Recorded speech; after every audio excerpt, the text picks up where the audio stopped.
नमस्कार। सरल टॉक में आप सभी का स्वागत है। आपके साथ मैं हूं गिरिराज शर्मा। मध्य प्रदेश में जब भी कोई भर्ती आती है तो ऐसी एक आधी कोई भर्ती होगी जो बिना किसी विवाद के पूरी हुई हो।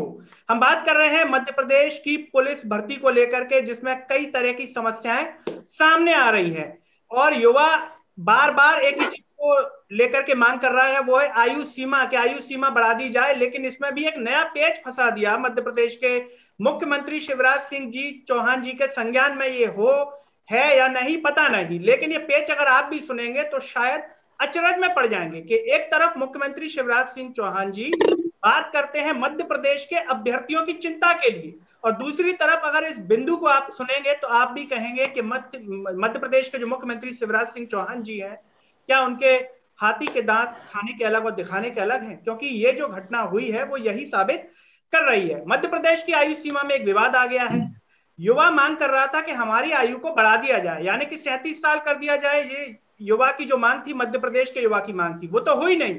लेकिन अन्य राज्यों के जो युवा थे जो इस भर्ती परीक्षा में शामिल हो सकते थे, उनकी आयु सीमा जरूर 33 वर्ष कर दी गई है, यानी कि उनकी बढ़ा दी गई है, लेकिन मध्य प्रदेश के युवाओं की नहीं बढ़ाई गई। सोचिए आप, कितनी बड़ी बात है। आखिर मध्य प्रदेश के युवाओं का क्या इसमें गुनाह है, क्या दोष है? और इस पर चर्चा करने के लिए मेरे साथ जुड़ रहे हैं भोपाल से दिनेश चौहान जी, जो कि अध्यक्ष हैं बेरोजगार युवा संघ के। साथ ही साथ जबलपुर से जुड़ रहे हैं सत्येंद्र द्विवेदी, जो कि खुद मध्य प्रदेश पुलिस भर्ती की परीक्षा दे रहे हैं और अन्य भर्ती परीक्षाओं को दे रहे हैं, और इसको लेकर के कई तरीके की मांग उठाते रहे हैं, ज्ञापन दिए हैं।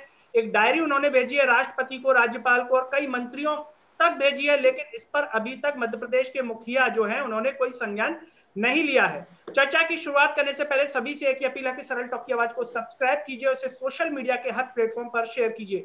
मैं सबसे पहले दिनेश जी आपकी तरफ आना चाहूंगा कि जो जी। आयु सीमा को लेकर के जो पुलिस अभ्यर्थी की जो तैयारी कर रहे हैं विद्यार्थी, इस पर किसी भी तरीके से कोई संज्ञान नहीं लिया गया है, और मामा एक तरफ कहते हैं युवाओं की चिंता करते हैं। क्या कहेंगे आप? देखिए, आपका जो प्रश्न है वो बहुत ही ये कहें कि दिल को झकझोर देने वाला है, लेकिन किसको? जो उसके प्रति संवेदनशील हो उसके लिए। लाखों युवा ऐसा है जो पिछले 3 साल से तैयारी करते हुए इस आस में कि अब भर्ती आएगी, अब भर्ती आएगी, उम्र क्रॉस कर चुका है। और हर एक प्रदेश के मुखिया का यह एक नैतिक और आपका चाहे संवैधानिक समझिए चाहे आप वैधानिक दायित्व होता है कि अपने प्रदेश में रहने वाले युवाओं के लिए, युवतियों के लिए प्राथमिकता दे। साथ ही साथ में जिनके वोट बैंक के आधार पर, जिनके वोट के आधार पर आज उस पद पर हैं, तो उनके बारे में संज्ञान लें।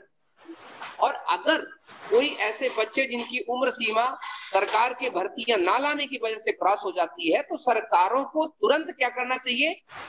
एज सीमा बढ़ा दी जाए, ताकि ज्यादा से ज्यादा जब लोग उसमें पार्टिसिपेंट करेगा, भागीदार खुद को बनाएगा, तो उससे कहीं ना कहीं सहज और सरल महसूस कर पाएगा, और साथ ही साथ में सरकार से जुड़ाव महसूस कर पाएगा कि सरकार वाकई उनके बारे में सोच रही है। क्योंकि उस व्यक्ति की कोई गलती नहीं, जिसकी आखिरी चांस था, मान लीजिए 2017 में या कोई चांस था। दूसरा, जैसे अब मामा जी हमारे कहते हैं बहुत चीजों पर उन्होंने अभी अच्छे भी कार्य किए, ऐसा नहीं कि सिर्फ गलत ही कार्य किए, ऐसा नहीं है, तो हम तो समालोचना करते हैं। अभी जो उन्होंने पुलिस भर्ती निकाली है, उस पुलिस भर्ती में आप देखिए, आप उदाहरण लीजिए उत्तर प्रदेश का। उत्तर प्रदेश में मैक्सिमम बाहर के राज्यों के लिए बच्चों का है 25 साल। 25 साल तक एमपी का अगर बच्चा फॉर्म भरना चाहते हैं उत्तर प्रदेश में, तो कितने मरेगा? 25 साल जी। लेकिन मध्य प्रदेश में कर दिया गया 33 साल। भूटान का, नेपाल का भी भर सकता है, उत्तर प्रदेश तो छोड़ दो, कोई बात नहीं, तो भूटान नेपाल का भी पार्टिसिपेट कर सकता है। तो ये कहीं ना कहीं दुख करता है, क्योंकि सिर्फ जनरल कैटेगरी के बच्चे की मार है और किसी को नहीं। आप देखिए, हमारे SC ST भाई बहन के लिए क्या है, यहाँ तक कि जनरल बहनों के लिए भी क्या है, एज सीमा की 38 है, SC ST के लिए कितनी है? 38 है, OBC के लिए कितनी? 38 है। तो क्या वो बेचारा, नहीं कहते वो अब क्या कहें, एक अच्छी सी उखान आ रही, लेकिन मैं क्या बोलूं, तो ये कहीं ना कहीं ये बहुत दर्द की बात होती है। अब आप खुद सोचिए कि इनकी संख्या लाखों में है, और जब लाखों लोग फॉर्म ही नहीं भर पाएंगे तो फिर ये क्या करेंगे? बिल्कुल। इनके अंदर कितनी एक नकारात्मकता जाएगी और कितना ये पीड़ित होंगे मानसिक तौर पर, ये वही जान सकते हैं कि मैं जान सकता हूं जो उनके साथ रहता हूं। बिल्कुल। सत्येंद्र जी, मैं आपकी तरफ आना चाहूंगा। जो आयु सीमा जी का जो मुद्दा है बहुत बड़ा है, क्योंकि लाखों युवा सोशल मीडिया पर और जब आंदोलन हुआ तब भी ये मांग उठा रहा था। ऐसे में मध्य प्रदेश के जो मुख्यमंत्री हैं शिवराज सिंह चौहान जी या गृहमंत्री नरोत्तम मिश्रा जी की हम बात करें, इस पर अभी तक संज्ञान नहीं लिया गया है। आप भी आवाज उठाते रहे हैं। आपने हम जानना चाहेंगे आपसे कि इस मुद्दे को लेकर के आपने किन किन को जो है इसकी सूचना दी है और वहां से क्या क्या प्रतिक्रिया आपको मिली है। देखिए, इस मामले में हमने राष्ट्रपति भवन को लिखा है, और राष्ट्रपति भवन के पास से 6 नवंबर 2020 को एक डायरी भेजी गई मध्य प्रदेश सरकार के पास। इसका डायरी क्रमांक पर्सनल सेल ने मुझे फोन करके बताया है 845384। और 6 नवंबर 2020 को ही राजभवन मध्य प्रदेश, मतलब राज्यपाल जी के यहाँ से फोन आता है। उन्होंने भी डायरी भेजी, और जो डायरी भेजी वो ई ऑफिस डायरी भेजी, जी जिसका नंबर है 1795। और इसी परिपेक्ष में पीएमओ इंडिया से भी पत्र है chief secretary of Madhya Pradesh के पास में। और ऐसे लगभग लगभग 25 दिन पहले, मतलब मेरे संज्ञान में जो आया कि 18 पत्र आवक जावक में चीफ सेक्रेटरी के पास प्रस्तुत हैं, लेकिन सीएम महोदय, मुख्यमंत्री महोदय के सामने उनको प्रस्तुत नहीं किया जा रहा है। जी मुझे कहीं ना कहीं ये लगता है कि मुख्यमंत्री महोदय तक ये बात पहुंच नहीं पा रही है, क्योंकि हमने प्रयास सामान्य प्रशासन मंत्री से भी किया, तो उन्होंने इस बात को स्वीकार किया कि हम मुख्यमंत्री के सामने ये मामला रखेंगे। वो देख के भौचक रहेगा कि इतना बड़ा मामला मेरे संज्ञान में कैसे नहीं आया। और उनका स्टाफ भी तैयार है कि अगर हमारे पास फाइल आती है आयु सीमा बढ़ाने की, तो हम आपकी फाइल 1 घंटे भी नहीं रोकेंगे बच्चों के लिए। जी लेकिन कहीं ना कहीं नरोत्तम मिश्रा जी के पास ये चीज समझ में नहीं आ रही है कि वो इस मामले में सकारात्मक कदम क्यों नहीं उठा रहे हैं। अब आप मुझे ये बताइए कि अगर जून 2017 में आखिरी पुलिस भर्ती आई थी, अगर कोई बच्चा उस समय 25 साल का था, तो आज वो बच्चा 28.5 साल का हो गया हो। जी चाहे वो जनरल का हो, चाहे वो एसटी का हो, चाहे एसटी का हो, चाहे अन्य किसी कैटेगरी का हो। जी तो उम्र तो हर वर्ग की बढ़ी है, चाहे जी केवल सामान्य वर्ग की नहीं बढ़ी, हर वर्ग का बच्चा बाहर हुआ। जिसकी 37 साल रही होगी, अगर वो ओबीसी कैटेगरी का बच्चा है, तो वो तो आज हो गया 45 साल का, बिल्कुल 40.5 साल का हो गया होगा। तो आयु सीमा अगर बढ़ती है तो उसमें किसी एक वर्ग को फायदा नहीं मिलेगा, इसमें मतलब हर वर्ग के बच्चे को फायदा मिलेगा, चाहे महिला हो चाहे पुरुष।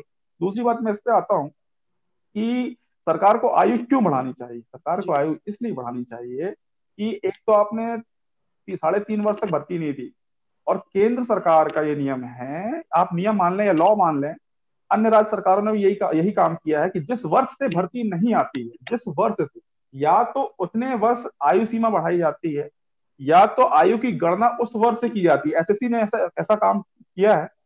और उत्तर प्रदेश के भी कुछ एग्जामिनेशन में ऐसे निर्णय लिए जा चुके हैं जो वहाँ की राज्य सरकारों ने लिए हैं। और वर्तमान में अभी 20 दिन पहले का एक फैसला है उत्तराखंड सरकार का। उत्तराखंड सरकार ने एक फैसला दिया है कि कोविड-19 के पीरियड में जो 6 महीने छात्रों के वेस्ट हुए हैं, जो उनका समय बर्बाद हुआ है कोविड-19 के कारण, हम 6 महीने आयु सीमा बढ़ाते हैं। वर्तमान में उन्होंने 6 महीने आयु सीमा बढ़ाई है, क्योंकि राज्य सरकार अपने छात्रों के लिए बेहतर से बेहतर निर्णय लेती है। जी और ये एक नियम भी है, ये आप नियम मान लें या परोपकार मान लें, बिल्कुल तो इसमें फायदा बच्चों का ही है। एक तो आपकी छात्र जैसी छवि प्रदर्शित होगी, दूसरी सबसे बड़ी बात है राज्य सरकार को क्यों आयु बढ़ानी चाहिए। तो अगर आप आयु बढ़ाते हैं, मान लीजिए 2 लाख बच्चे बाहर हो रहे हैं, तो 2 लाख बच्चे अगर बाहर होंगे तो 800 रुपए का एक बच्चा फॉर्म भरेगा, तो 800 गुणित हम 2 लाख करते हैं, 24 करोड़ के आसपास का मामला पहुंचता है। तो आपके पास राजस्व भी आएगा, तो बिल्कुल आपके पास कहने के लिए भी बहुत कुछ है। इसलिए जी सरकार को आयु बढ़ानी चाहिए। बिल्कुल। दिनेश जी, मैं आपकी तरफ आना चाहूंगा। जैसा कि सत्येंद्र जी ने कारण भी बताया कि राज्य सरकार को क्यों आयु सीमा बढ़ानी चाहिए, और साथ ही साथ उनका कहना है कि पता नहीं कि नरोत्तम मिश्रा जी कैसे इस पर संज्ञान नहीं ले रहे हैं। कई वो डायरी भी भेज चुके हैं, कई मंत्रियों को उन्होंने जो है पत्र भी लिखा है, डायरी भी सत्येंद्र जी ने। तो ऐसे में आपका क्या मानना है दिनेश जी, क्योंकि आप बहुत नजदीकी से कई बार मिलते हैं, अपनी बात रखते हैं, क्यों आयु सीमा आखिर इस पर इतना चिंतित नजर नहीं आ रही सरकार। देखिए, इस पे सबसे बड़ी बात जो स्पष्ट है, सत्येंद्र भैया को ही पता है, और जो देखने वाले आपके जो सभी व्यूअर्स है हमारे मध्य प्रदेश से बाकी सभी जगहों के, जी इसे कहते हैं राजनीतिक इच्छा शक्ति का ना होना। जी आपको पता है सरकारें कुछ भी कर सकती हैं, उनके लिए बहुत बड़ी बात नहीं है। जी आपने देखा था कि सरकार ने हाइट की भी व्यवस्था की, 158 से 155 की।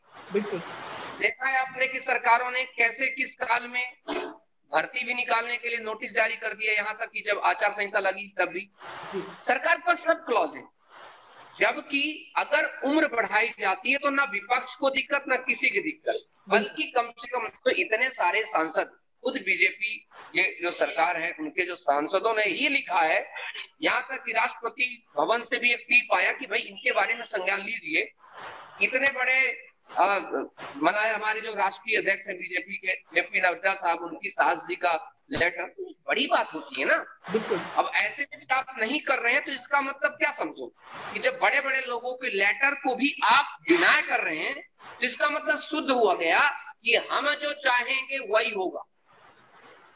अभी बताइए दिनेश सर, इसमें एक बहुत मजे की बात सर ये है कि इनके खुद के विधायकों ने, सांसदों ने लेटर लिखे हैं और उन लेटरों को इस तरीके से दबाया जा रहा है कि मैं क्या बताऊं, जबकि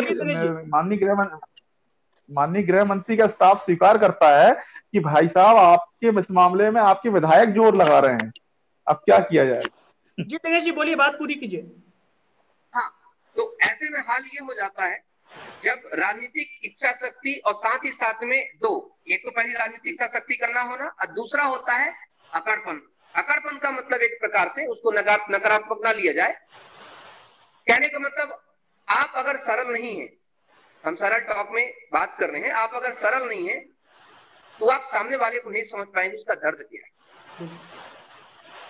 तो इसे कहते हैं दूसरी, संवेदनहीन होना इनके प्रति, युवाओं के प्रति। और तीसरा सबसे बड़ा मुद्दा यहाँ पर ये आता है कि युवा जो है, ये जो मैक्सिमम एज वाला जिनकी संख्या लाखों में है, इनको तो अब तक खड़ा हो जाना चाहिए जाकर के कार्यालयों में कि अब हमें आप मारो कूटो जेल भरो जो करना है वो करो, लेकिन हम नहीं हिलेंगे क्योंकि हम वैसे भी मर रहे हैं। तो कहीं ना कहीं युवाओं की अकर्मण्यता भी यहाँ पर बड़ी भागीदार है। आप भी जानते हैं और सत्यन भैया भी जानते हैं इस बात को, क्योंकि मुझे पता अगर आज 5000 युवा ऐसा जिसकी उम्र 35 साल या 37 साल जो कराना चाह रहा है, 37 साल जो कराना चाह रहा है, 5000 युवा खड़ा हो जाए, सरकार हिल जाती है। क्योंकि कोई मुद्दे, क्योंकि यहाँ पर तो उनके खुद के जो बीजेपी सरकार के जो विधायक है वो भी समर्थन में है, विपक्ष के विधायक वो भी समर्थन में है। अब राष्ट्रपति साहब जब समर्थन में, तो मैं समझ नहीं पा रहा हूँ कि क्या हो सकता। तो ये जो तीन चीजें मैंने बताई, ये सबसे बड़ी चीज है। बिल्कुल। सत्यन जी, मैं आपकी तरफ आना चाहूंगा। जैसा कि दिनेश जी ने साफ तौर पर कहा कि युवा जो है, जिनको आयु सीमा बढ़वानी है, वो अगर खड़ा हो जाए तो निश्चित तौर पर परिवर्तन होगा। तो क्या माना जाए कि सरकार भी ये सोच रही है कि हाँ, युवा को कोई समस्या नहीं है, युवा तो खुश है इस चीज से, शायद इसलिए फैसला नहीं ले पा रही सरकार? नहीं, ऐसी बात नहीं है। इस चीज को लेके हम भाजपा कार्यालय में भी गए थे और वहां पे जो state general secretary of BJP हैं भगवान दास सबनानी जी ने, उन्होंने मेरे सामने ही सीएम के एसडी मनीष पांडे जी को फोन लगाया और उन्होंने इस चीज को कहा कि इन बच्चों को तत्काल प्रभाव से मुख्यमंत्री महोदय से मिलवाया जाए जी। अब जब पांडे जी ने इस मामले को व्हाट्सएप पे मंगाया, अब ऐसा क्या हुआ दूसरे दिन कि उन्होंने ये कह दिया कि सीएम साहब इस मामले को लेकर मिला नहीं जा रहा। तो मुझे तो कहीं ना कहीं ये लगता है गिरिराज जी कि इस मामले को लेकर किसी न किसी बड़े कैडर के ऑफिसर ने कन्वेंस किया हुआ है। ये चीज मैं इसलिए मान रहा हूँ कि यही बिहेवियर मैंने माननीय गृह मंत्री जी के यहाँ देखा और यही बिहेवियर मैंने यहाँ भी देखा। तो बिना कन्वेंस के जिस मामले में इतने सारे विधायकों के लेटर लगे हों, सांसदों के लेटर लगे हों, याचिका समिति के सभापति का लेटर लगा हो, पीएमओ इंडिया का लेटर आया हो, राष्ट्रपति भवन का लेटर आया हो, राजभवन का लेटर लगा हो और स्वयं युवा मोर्चा अध्यक्ष जिस मामले को लेकर मुख्यमंत्री से मिले हों, तो आप सोचिए ऐसा कैसे हो सकता है कि वो मामला सॉल्व ना हो। केवल एक हस्ताक्षर से हजारों बच्चों को एग्जामिनेशन में बैठने का मौका मिलेगा। कहीं ना कहीं कुछ ना कुछ तो है, या कोई ना कोई तो इसमें अड़ंगा डाल रहा है जिसमें छात्रों का भला नहीं हो पा रहा है। आप समझने का प्रयास कीजिए, जब इतने सारे लेटर और विधायक समर्थन में है किसी भी एक मामले पर और स्वयं मुख्यमंत्री और गृह मंत्री से मेरे सामने चर्चा की है विधायकों ने, हमारे यहाँ से जबलपुर से खुद जिला अध्यक्ष इस मामले को लेकर गए, तो आप सोचिए कहीं ना कोई तो है जो इस मामले को रोकना चाहता है। बिल्कुल। अब आप ये बताइए, चलिए ठीक है, आपने स्वयं के राज्य के युवाओं के लिए आयु सीमा नहीं बढ़ाई, लेकिन आपने अन्य राज्य के छात्रों के लिए पिटारा खोल दिया, उनके लिए आपने सीधा 8 साल बढ़ा दिया। बिल्कुल। तो ऐसा कहीं ना कोई तो है जो अन्य राज्यों का हित चाह रहा है। कोई ना कोई तो है। जिस 15 अगस्त के दिन मुख्यमंत्री महोदय ने स्वयं घोषणा की थी कि प्रदेश के बेटा बेटियों के लिए जो नौकरियां होंगी प्रदेश की उन्हीं के लिए होंगी। देखिए अब वो बेटा बेटियों के लिए नौकरी क्यों नहीं हो रही क्यों है, नहीं है, बिल्कुल अन्य राज्य के लोगों के लिए ओपन क्यों कर दिया गया है। तो बिल्कुल आप सही बात। समझने का प्रयास कीजिए, कोई ना कोई तो है जो अन्य राज्यों का हित चाह रहा है और मध्य प्रदेश के छात्रों के सामने उसके स्वयं के मुख्यमंत्री की छवि बिगाड़ रहा है, स्वयं के गृह मंत्री की छवि बिगाड़ रहा है। बिल्कुल जबकि हमारे मुख्यमंत्री और गृह मंत्री ऐसे हैं नहीं, लेकिन जी। वो निर्णय निर्णय ले नहीं पा रहे हैं। कोई ना कोई तो है पीछे। दिनेश जी, मैं आपकी तरफ आना चाहूंगा। जैसा कि सत्येंद्र जी कह रहे हैं कि किसी न किसी ने कन्वेंस किया है मुख्यमंत्री जी को, इसीलिए जो है वो कुछ कह नहीं पा रहे इस चीज को लेकर के। और वाकई ये बड़ी बात है कि अन्य राज्यों की आयु सीमा बढ़ाई जा रही है, लेकिन मध्य प्रदेश के युवाओं की जो है आयु सीमा नहीं बढ़ा रहे। तो इस पर क्या आपका मानना है? देखिए मेरा मानना तो ये है, चौकी सीधी एक बात, सियासत जिनसे चलती है और सियासत में जिनकी वजह से हम बैठते हैं उनको हमें हमेशा मना के चलना चाहिए। अब ये कोई भी ऐसा व्यक्ति जो कि चाह रहा है कि नहीं जो है इन युवाओं को उतना लाभ ना मिले, बाकियों को लाभ मिले, बाकियों को लाभ मिले, तो इनको सोचना चाहिए कि घर का लड़का गोही चाटे मामा खाए अमावट। अगर आप इसको बघेली में समझेंगे तो घर का लड़का क्या है, वो जो आम जब चूसने के बाद जो गुठली बचती है, चूसने के बाद उसको चाट रहा होता है, जो बाहर से बच्चा आ रहा होता है, बाहर का जो मेहमान होता है, वो रस का जो बढ़िया पपड़ी बना दी जाती अमावट उसको खा रहा होता है। ये हालत हो जाती है इसमें। तो यहाँ पर जो है कितना भी बड़ा किसी का भी प्रेशर क्यों ना हो, सरकार के पास इस बात का प्रेशर है कि भैया हम जनप्रतिनिधि हैं अपने प्रदेश के बच्चों, हम जनप्रतिनिधि हैं अपने इस पर्टिकुलर विधानसभा के, जहां पर ऐसे बच्चे हैं, ऐसे जहां पर इनकी संख्या ज्यादा है और समस्या है, और हर कोई अवगत है कि 3 साल से भर्ती नहीं। तो जब हर कोई अवगत है, सरकार भी अवगत है, सब अवगत है, तो तय है कि इनको इस बात में संज्ञान लेना चाहिए। मैं भले ही सतन जी ने कहा कि कोई तो है जो सरकार को ऐसा मतलब रोकने का प्रयास करा, तो कोई भी हो, सरकार सरकार है, nothing beyond the state, nothing front of the state. भैया राज्य के सामने क्या है और राज्य से बड़ा क्या है, बताइए मुझे आप। नहीं, मेरा कहना ये है दिनेश सर कि मतलब इस मामले के पीछे किसी न किसी बड़े अधिकारी का हाथ जरूर है, जो मैंने एनालाइज किया है, जो इस कार्यक्रम को इस मतलब इस फैसले को होने नहीं देने जा रहा है। सत्यन जी, मैं मैं आपकी तरफ आऊंगा। इसको दिनेश जी, मैं जी सत्यन जी, दिनेश जी, आपसे जानना चाहेंगे हम कि ये जो पुलिस भर्ती है, इसकी जो आवेदन की अंतिम तारीख क्या है, और क्या लगता है जितने दिन बाकी हैं, क्या आयु सीमा को लेकर के अगर कोई बड़ा बदलाव युवा चाहते हैं तो क्या करना होगा? देखिए 30 तारीख आखिरी डेट है जी। युवा चाहे मात्र 5 से 10 हजार रुपए, ज्यादा नहीं है, तो इनकी संख्या लाखों में, वो जाके पहुंच जाए। कोई बड़ा आंदोलन नहीं करना, सोशल डिस्टेंसिंग के साथ मास्क लगा के बढ़िया बाकायदा पहुंच जाए जी। खड़ा हो जाए। अगर वो रोड में ही खड़ा हो जाए, अगर वो एक रैली भी बना ले ताकि यातायात प्रभावित ना हो, और बस मुंह में पट्टी बांध के चला जाए और ऊपर लिख ले। आपको ही पता है कि बहुत सारे आंदोलन के तरीके होते हैं, हमारे आंदोलन अहिंसक होने चाहिए और किसी को आवागमन में बाधा नहीं होनी चाहिए, और एक पूरी रैली बनाने, श्रृंखला बनाने, मानव श्रृंखला बनाने, भोपाल के बाहर से लेके भोपाल के अंदर तक पूरा घेराव टाइप का हो जाए पूरी मानव श्रृंखला से, तो देखिए तुरंत सरकारें सोचेंगी। लेकिन इसमें युवा की भी बहुत बड़ी गलती है, सतन जी को भी ये बात पता होनी चाहिए, और इस माध्यम से कम से कम उन युवाओं के अंदर दिमाग कि मेरा हमेशा रवैया जो होता है तेज तर्रा रवैया होता है, तो तेज तर्रा रवैया में मैं हकीकत की बात कहता हूँ सर। तेज तर्रा रवैया कई बार बोल देते हैं सर आप बिल्कुल स्ट्रेट फॉरवर्ड बोलते हैं, क्या करूं स्ट्रेट फॉरवर्ड नहीं बोलूं तो? भाई एक बात बताइए, अगर खुजली मुझे है तो खुजलाएगा कौन? मैं खुजलाऊंगा ना। तो अगर भर्ती मुझे चाहिए, एज मुझे अपनी बढ़ानी है, then definitely we are responsible for this one, and we have to face this challenge, and we have to go that authority so that we can get our right। तो हमारा अधिकार जो है युवाओं को खड़ा होना पड़ेगा, and this is a time कि अब उसको सोचना पड़ेगा कि यार हमें जाना है। बिल्कुल। सत्यन जी, आप भी जो है कई पत्र, कई डायरी इसको लेकर के लिख चुके हैं। जैसा कि दिनेश जी ने बताया कि कुछ दिन ही बाकी हैं, 30 जनवरी को जो है आवेदन की अंतिम तारीख है।